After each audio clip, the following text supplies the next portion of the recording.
Assalamualaikum warahmatullahi wabarakatuh. Perkenalkan, nama saya Dinesha dengan NIM 2365041 dari kelas B. Pada video kali ini saya akan mereview materi pertama pada mata kuliah metodologi penelitian. Tujuan penelitian adalah art and science guna mencari jawaban terhadap suatu permasalahan. Penelitian cara pengamatan inquiry dan mempunyai tujuan untuk mencari jawaban permasalahan atau proses penemuan baik discovery maupun invention. Pengertian metodologi penelitian.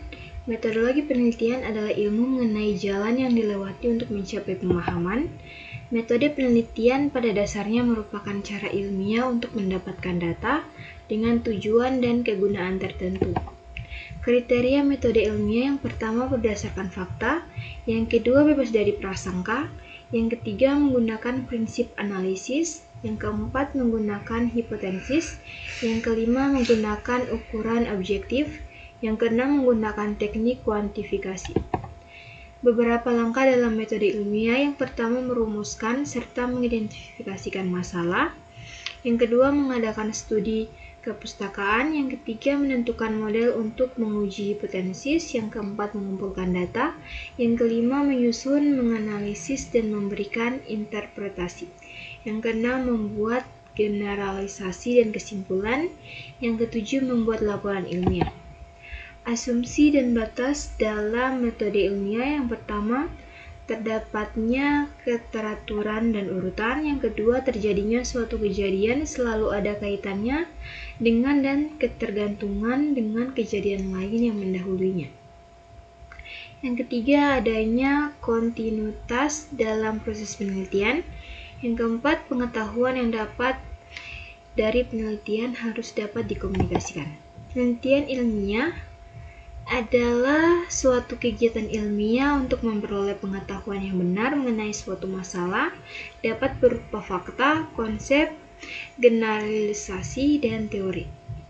Pengertian ilmiah adalah rangkaian pengamatan yang bersambung, berkala kumulasi, dan melahirkan teori-teori yang mampu menjelaskan dan meramalkan fenomena-fenomena. Fungsi penelitian ilmiah yaitu: yang pertama menemukan suatu pengetahuan baru, yang kedua menguji kembali pengetahuan atau hasil penelitian yang ditemukan sebelumnya, yang ketiga mengembangkan pengetahuan yang telah teruji kebenarannya, yang keempat mencari hubungan antara pengetahuan yang baru ditemukan dengan yang lain, yang kelima mengadakan ramalan dengan ditemukan hubungan sebab akibat dengan pengetahuan-pengetahuan yang mendahulunya. Proposisi, dalil, teori, fakta, dan ilmu. Proposisi adalah pernyataan tentang sifat dari realita yang dapat diuji kebenarannya. Proposisi adalah mempunyai jangkauan cukup luas dan telah didukung oleh data empiris, dinamakan dalil. Teori adalah himpunan konstruktur, definisi, dan proposisi yang mengemukakan pandangan sistematis tentang gejala dengan menjabarkan relasi di antara variabel untuk menjelaskan dan meramalkan gejala tersebut.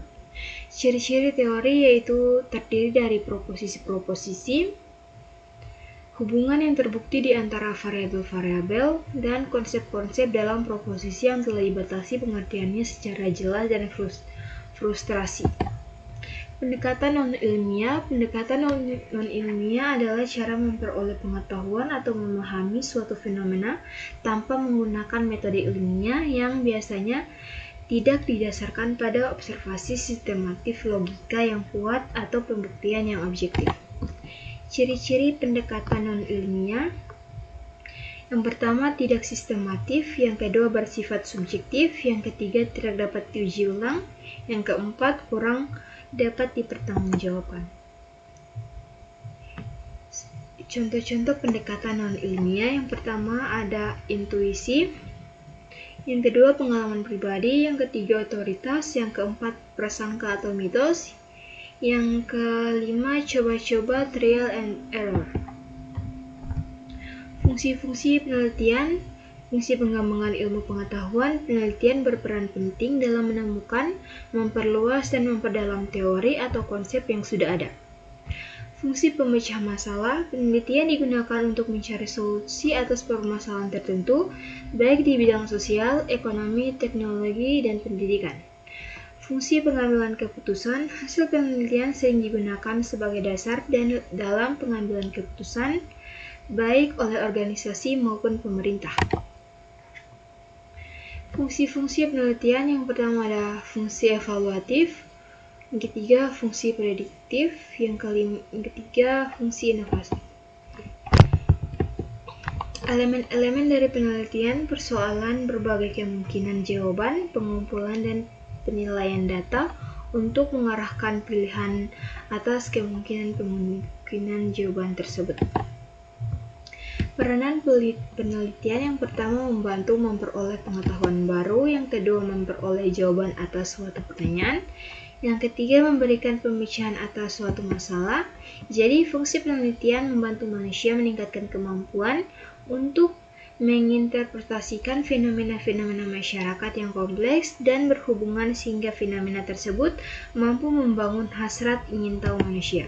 Sekian video dari saya akhiri dan mengucapkan wabillahi taufiq wal hidayah. Wassalamualaikum warahmatullahi wabarakatuh.